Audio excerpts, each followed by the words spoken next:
Hi friends. ఈరోజు మనము 8th class నుంచి ద ఇండియన్ కాన్స్టిట్యూషన్ అనే లెసన్కి సంబంధించి ఇంపార్టెంట్ క్వశ్చన్స్ వాటి యొక్క ఎక్స్ప్లెనేషన్స్ అన్నవి చూద్దాము. So first question, where was the country Nepal located? Nepal దేశము అన్నది ఎక్కడ లొకేట్ అయ్యి ఉంది అని. Nepal was located to the north of India, అంటే మన భారతదేశానికి ఉత్తరం వైపున నేపాల్ అన్నది లొకేట్ అయ్యి ఉంది అని. అలాగే మనము neighbouring countries to the India అని చెప్పేసి మనం 7 నైబరింగ్ కంట్రీస్ నేర్చుకున్నాం కదా. పాకిస్తాన్, ఆఫ్ఘనిస్తాన్, అలాగే China, Nepal, Bhutan, Myanmar, Bangladesh. So వీటిల్లో మనకి నేపాల్ గురించి ఇప్పుడు అడిగారు. ఈ నేపాల్ అన్నది మన భారతదేశానికి ఉత్తరం వైపున ఉందన్నమాట. So when was Nepal adopted a new constitution? మరి ఈ నేపాల్ కొత్త రాజ్యాంగాన్ని ఎప్పుడు అడాప్ట్ చేసుకుంది అని. ఇన్ 2015, 2015లో అడాప్ట్ చేసుకుంది. So what form of government do we have? మనము ఎలాంటి ప్రభుత్వాన్ని కలిగి ఉన్నాము? We have parliamentary form of government in India. మన భారతదేశంలో పార్లమెంటరీ తరహా ప్రభుత్వాన్ని మనము కలిగి ఉన్నాము అని. How does the constitution safeguard the minorities? మరి రాజ్యాంగము అన్నది మైనారిటీ వర్గ ప్రజలు ఎవరైతే ఉన్నారో వాళ్ళని రక్షిస్తూ ఉంటుంది కదా. సో ఎలా అని. The Constitution usually contains rules that ensures that minorities are not excluded from anyone that is routinely available to the majority. అయితే రాజ్యాంగము అన్నది చాలా రకాలైన రూల్స్ అండ్ రెగ్యులేషన్స్ అన్నీ ఉంటాయి కదా అందులో. అలాగే దానితో పాటుగా మైనారిటీస్ అంటే వాళ్ళ యొక్క క్యాస్ట్కి సంబంధించి నంబర్ తక్కువగా ఉంటే కనుక వాళ్ళని మైనారిటీస్ అంటూ ఉంటాం మనం. సో ఎవరైతే కనుక తక్కువ నంబర్లో ఉన్న ప్రజలు ఉన్నారో వాళ్ళందరినీ కూడా నాట్ ఎక్స్క్లూడెడ్ అంటే మినహాయించదనమాట. వాళ్ళందరినీ కూడా కలుపుకొని వాళ్ళని రక్షిస్తూనే మిగతా వాళ్ళతో పాటుగా ముందుకు తీసుకువెళుతుంది అని. సో ఫ్రమ్ ఎనీథింగ్, దేని నుంచి కూడా మైనారిటీస్ని దూరం చేయదనమాట. That is routinely available to the majority of the పీపుల్కి ఏదైతే లభిస్తుందో సేమ్ మైనారిటీ పీపుల్కి కూడా లభిస్తుంది అని. What is a constitution? మరి రాజ్యాంగం అంటే ఏంటి? A written document which lays down the rules and regulations for a country is called a constitution. ఒక దేశానికి సంబంధించి వాళ్ళు ప్రశాంతంగా శాంతియుతంగా ముందుకు వెళ్ళడానికి కావలసిన రూల్స్ అండ్ రెగ్యులేషన్స్ ఏవైతే ఉన్నాయో వాటన్నిటినీ కూడా మనము రాసుకున్న ఒక గ్రంథంలో ఆ గ్రంథాన్నే మనము కాన్స్టిట్యూషన్ రాజ్యాంగం అని పిలుస్తూ ఉంటాము అని. How does the fundamental rights protect the citizens? మరి దేశంలో ఉన్న ప్రజలందరినీ కూడా మనకి రాజ్యాంగ హక్కులు అని కొన్ని ఉన్నాయి కదా, ఫండమెంటల్ రైట్స్. ఇవి ఎలా కాపాడుతూ ఉంటాయి అని. The fundamental rights protect the citizens against any arbitrary exercise of power by the state. ఇక్కడ ఫండమెంటల్ రైట్స్ అన్నవి సిటిజన్స్ అందరినీ కూడా కాపాడుతూ ఉంటాయి, ప్రొటెక్ట్ చేస్తూ ఉంటాయి అని. అంటే దేని నుంచి కాపాడతాయి? ఒకవేళ గవర్నమెంట్ కనుక స్టేట్ కనుక ఏకపక్ష నిర్ణయం తీసుకుందనుకోండి, అలాంటప్పుడు కూడా ఫండమెంటల్ రైట్స్ అన్నవి సిటిజన్స్ని కాపాడుతూ ఉంటాయి అని. Next, when was the constituent assembly formed? మరి ఈ రాజ్యాంగ సభ అన్నది ఎప్పుడు ఏర్పడింది? Constituent assembly was formed in the year 1946. రాజ్యాంగ సభ ఎప్పుడు ఏర్పడిందంట? 1946. What does the word state refer to? మరి స్టేట్ అనే వర్డ్ దేన్ని రిఫర్ చేస్తుంది అని. The word state refers to A political institution that represents a sovereign people who occupy A definite territory. అంటే ఒక దేశానికి సంబంధించిన భూభాగంలో నివసిస్తూ ఉన్న సార్వభౌమాధికారం కలిగిన ఆ రిప్రజెంటేటివ్స్ ఎవరైతే ఉన్నారో వాళ్ళందరూ ఒక పొలిటికల్ పార్టీ లేదు అంటే ఒక పొలిటికల్ సంస్థ, రాజకీయ సంస్థని మనము స్టేట్గా రిఫర్ చేస్తూ ఉంటాము అని. Next, what is federalism? సమాఖ్యం లేదు సమాఖ్య ప్రభుత్వం అంటే ఏమిటి అని. Federalism refers to the existence of more than one level of government in any country. ఏ దేశంలోనైనా కూడా అక్కడ ఉన్న ప్రభుత్వము అన్నది మోర్ దాన్ వన్ లెవెల్ ఉంటుంది. అంటే ఒక స్టెప్ కన్నా కూడా ఇంకా ఎక్కువ స్టెప్స్ని కలిగి ఉంటుందన్నమాట. అంటే ఒక విభాగం కాకుండా ఒకటి మించిన విభాగాలని కలిగి ఉన్న ప్రభుత్వాన్ని ఫెడరలిజం అని చెప్పేసి మనం పిలుస్తూ ఉంటాము అని. What were the objectives of the fundamental rights. మరి ఈ ఫండమెంటల్ రైట్స్ ఉన్నాయి కదా, రాజ్యాంగం ఇచ్చిన మనకి ప్రాథమిక విధులు ఉన్నాయి కదా, ఈ ప్రాథమిక విధుల యొక్క ఆబ్జెక్టివ్స్ ఏంటి అని అడుగుతున్నారు. The first objective is that every citizen must be in a position to claim those rights. So ప్రతి ఒక్క సిటిజన్ కూడా, ప్రతి ఒక్క పౌరుడు కూడా కంపల్సరీ ఏంటంటే must be in a position to claim those rights. వాళ్ళ యొక్క హక్కుల్ని వాళ్ళు కాపాడుకోవచ్చు అన్నమాట. Secondary, these rights must be binding upon every authority that has got the power to make laws. ఎంతో గొప్ప చట్టాలు చేయగలిగిన అధికారం కూడా కలిగి ఉన్న అథారిటీ నుంచి కూడా వీళ్ళకి కావలసినవి పొందొచ్చు అనమాట. అంటే వీళ్ళ రైట్ అదనమాట. ఏదైనా ఇన్ఫర్మేషన్ కావాలన్నా అడిగి పొందవచ్చు. So why were the directive principles. Directive principles అంటే ఆదేశిక సూత్రాలు అనమాట. ఇవి మరి రాజ్యాంగంలో ఎందుకు ఇంక్లూడ్ చేశారు అని. They were included in the constitution to ensure greater social and economic reforms.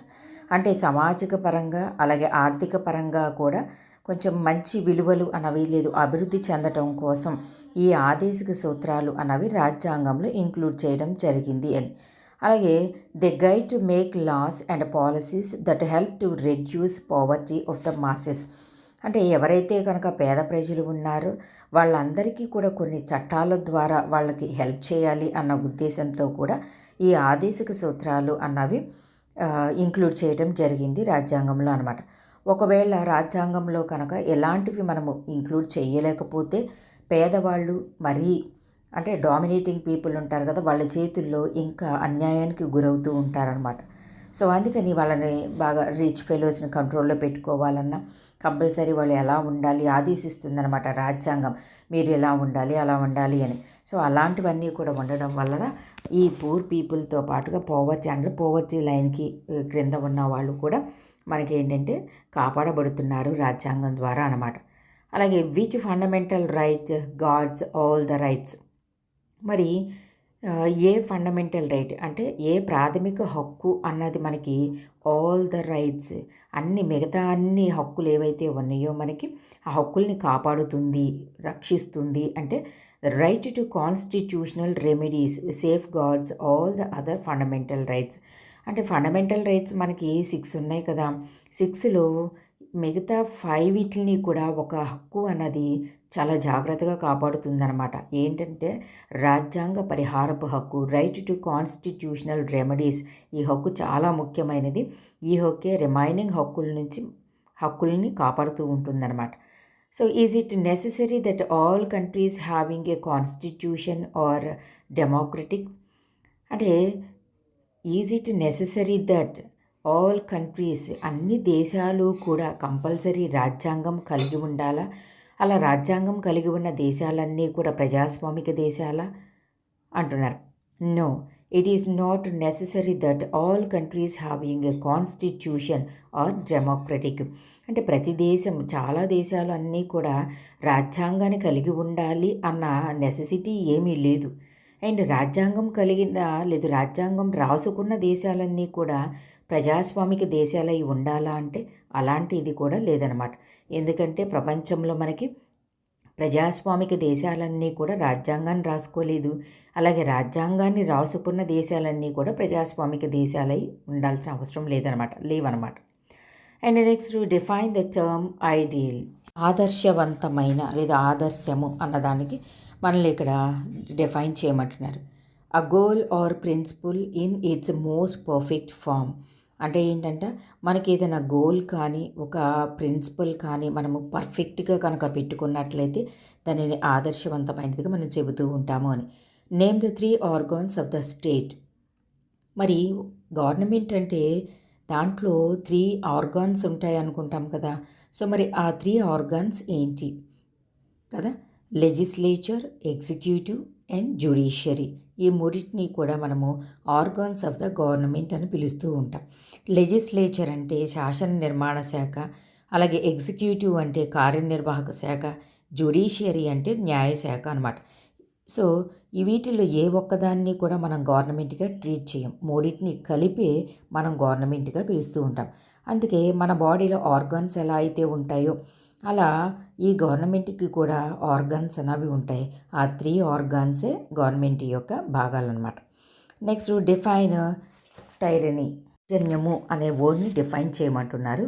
The cruel and unjust use of power or authority. అంటే మనము అధికారాన్ని లేదు మనకున్న అథారిటీని కానీ మనము అన్జస్ట్గా ఉపయోగించాల్సిన రీతిలో ఉపయోగించకుండా వేరే పద్ధతిలో ఉపయోగించడం అనమాట. దౌర్జన్యము అంటూ ఉంటాం. క్రూయల్గా ఉపయోగించడం దాన్ని. Next what does our constitution contain. మరి మన రాజ్యాంగం అన్నది ఏం చెబుతుంది, వాటిలో ఏమేమి ఉన్నాయని చెబుతుంది. Our constitution contains our national goals such as democracy, socialism, secularism etcetera. So మన రాజ్యాంగంలో మనం చాలా మంచి మంచి గోల్స్ రాసుకున్నాం కదా. నేషనల్ గోల్స్ ఎలాంటి గోల్స్ రాసుకున్నామంట, డెమోక్రసీ, ఓకే, అలాగే సోషలిజం, సెక్యులరిజం ఇలాంటివన్నీ కూడా రాసుకున్నామంట మనం. ప్రజాస్వామ్యం అని, సమాఖ్య ప్రభుత్వం అని ఇలా రాసుకున్నాం. These goals were in the mind while preparing our constitution. మన రాజ్యాంగం రాసుకునేటప్పుడు అక్కడ రాసిన ఆ గొప్ప గొప్ప నాయకులందరూ కూడా మంచి మంచి విషయాలని మైండ్లో పెట్టుకొని రాశారు కదా. సో ఇలా మన ప్రభుత్వం అన్నది ప్రజాస్వామిక ప్రభుత్వంగా ఉండాలి, సమాఖ్య ప్రభుత్వంగా ఉండాలి, సోషలిజంగా ఉండాలి. ఇలా అన్ని మంచి మంచి గోల్స్ అన్నవి మైండ్లో పెట్టుకొని రాజ్యాంగం రాయటం జరిగింది. Next what is right against exploitation. నిరోధించే హక్కు, దాని గురించి రాయమంటున్నారు. So the right prohibits human trafficking, forced labour and bonded labour, working of children below 14 years. అంటే ఇక్కడ పీడనాన్ని నిరోధించే హక్కు అంటే ఏంటి, ట్రాఫికింగ్ అంటే పిల్లల్ని అక్రమ రవాణా చేస్తూ ఉంటారు కదా, సో దాన్ని చేయకూడదు అని. అలాగే forced labour and bonded labour, so కొన్నిసార్లు కార్మికుల్ని బలవంతంగా వాళ్ళతో వెట్టి చాకరీ చేయించుతూ ఉంటారు కదా, సో అలాగూ చేయించకూడదు. అలాగే working of children below 14 years, 14 సంవత్సరాల లోపల పిల్లలతో కూడా ఎటువంటి పనులు చేయించకూడదు అనమాట. అంటే వాళ్ళ యొక్క శ్రమను దోపిడీకి గురి కాకుండా చూడడం అన్నది రాజ్యాంగం యొక్క మెయిన్ లక్ష్యం అన్నమాట. Next who was Om Prakash Valmiki, why was he discriminated. Om Prakash Valmiki అన్న వ్యక్తి ఎవరు, అలాగే ఆయన వివక్షతకి ఎలా గురయ్యారు అని. Om Prakash Valmiki was a writer. ఎవరంటే Om Prakash Valmiki, he was a writer and he was discriminated as he was a Dalit. ఎందుకని ఆయన వివక్షతకు గురయ్యాడంటే ఆయన ఒక దళిత కుటుంబానికి చెందిన వ్యక్తి, దళితుడు అనమాట. సో అందుకని ఆయన్ని తక్కువగా చూడడం అన్నది జరిగింది, వివక్షతకు గురయ్యారు అని. Next how does our constitution protect people like Om Prakash Valmiki. మరి ఇలాంటి ఓం ప్రకాష్ వాల్మీకి లాంటి దళిత కుటుంబానికి చెందిన వ్యక్తుల్ని మన రాజ్యాంగం అన్నది ఎలా కాపాడుతుంది అని.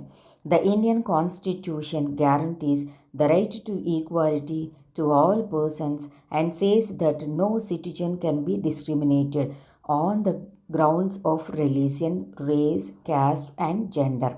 అంటే ఏంటి, రాజ్యాంగం ఎలా కాపాడుతుందంట, మనకి ప్రాథమిక హక్కుల్లో వన్ ఆఫ్ ది రైట్స్ అయిన రైట్ టు ఈక్వాలిటీ, సమానత్వపు హక్కు అన్నది ఉంది.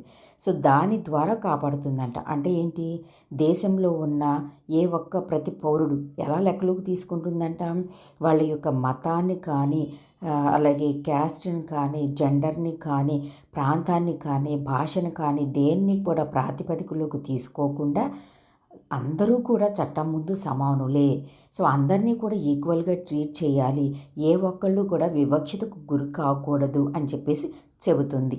వాట్ ఈజ్ డెమోక్రసీ, ప్రజాస్వామ్యం అంటే ఏమిటి. సో ప్రజాస్వామ్యం అంటే ఏంటంట, democracy is a form of government in which people have the power of governance or democracy means rule by the people. మనకి చక్కగా మంచి మంచి డెఫినేషన్స్ ఉన్నాయి డెమోక్రసీకి కదా.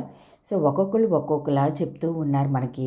ఏది ఏమైనా కూడా ప్రజల చేత నిర్మించబడిన ప్రభుత్వాన్ని మనము ప్రజాస్వామ్య ప్రభుత్వంగా చెబుతూ ఉంటాం. ఇంకా అబ్రహం లింకన్ గారు చెప్పిన కొటేషన్ కూడా మనకి చాలా డెఫినేషన్ అనేది important. The government of the people, by the people and for the people is called democracy. ఓకేనా, ఈయన చెప్పిన ఈ అబ్రహం లింకన్ గారు చెప్పిన ఈ కొటేషన్ కూడా చాలా వరల్డ్ ఫేమస్ అనమాట. ప్రజల చేత నిర్మించబడిందనమాట. అంటే ప్రజలే న్యాయ నిర్ణేతలు, వాళ్ళు ఓటు వేసి రిప్రజెంటేటివ్స్ని ఎన్నుకుంటున్నారనమాట. అందుకని దాన్ని ప్రజాస్వామ్య ప్రభుత్వం అని మనం పిలుస్తూ ఉంటాము అని. Next, what do you mean by secularism? తత్వము అనగానేమి కదా. There is no state religion or religious consideration should not enter into the functioning of state. The state does not officially promote any one religion as the state religion. అంటే ఏంటి, ప్రతి మనిషికి కూడా వాళ్ళ యొక్క ఓన్ మతం అన్నది ఉంటుంది. కానీ ఏ దేశానికి కూడా లేదు, ఏ రాష్ట్రానికి కూడా ఏ ఒక్క మతాన్ని కూడా అది స్వీకరించదనమాట. The state does not officially promote any one religion. ఏ రాష్ట్రానికి ఏ దేశానికి కూడా ఏ ఒక్క మతము ఉండదు. ఓకేనా. సో అంటే అన్ని మతాలని సమానంగా చూస్తుందన్నమాట. సో దానిని మనము సెక్యులర్ స్టేట్గా పిలుస్తూ ఉంటాము. లౌకిక దేశము అంటాం, లౌకికవాదము అని. Define preamble. ప్రవేశిక అనగానేమి? The introduction to our constitution is known as the preamble. So రాజ్యాంగానికి సంబంధించిన పరిచయము, ఇంట్రడక్షన్ ఇస్తుంది కదా, దాన్ని మనము ప్రీయాంబిల్ అని పిలుస్తూ ఉంటాం. What is sovereignty? సార్వభౌమత్వము అనగానేమి? Sovereignty means supreme power. Sovereignty అంటే ఏంటంటే సుప్రీం పవర్, హయ్యెస్ట్ అధికారం కలిగి ఉన్నది, సార్వభౌమాధికారం అన్నమాట. దాన్ని మనము ఇంకోలాగా సెల్ఫ్ డెసిషన్ మేకింగ్ పవర్, సొంతంగా నిర్ణయం తీసుకోగలిగిన పవర్ అన్నది ఉండడాన్ని సార్వభౌమాధికారము అంటాము. So what are the 3 main organs to the government? Government ప్రభుత్వానికి ఉన్న ఆ 3 ఆర్గాన్స్ ఏంటి అని. The 3 main organs of the government are the legislature, the executive and the judiciary అనుకున్నాం కదా. So the legislature refers to the elected representatives of the government. They make loss.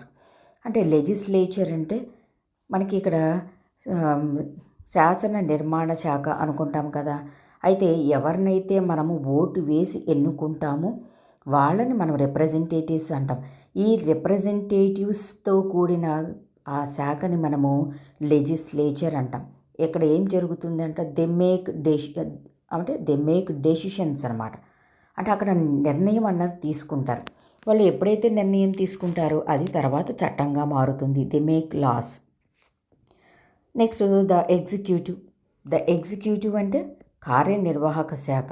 The executive is a smaller group of people who are responsible for implementing loss.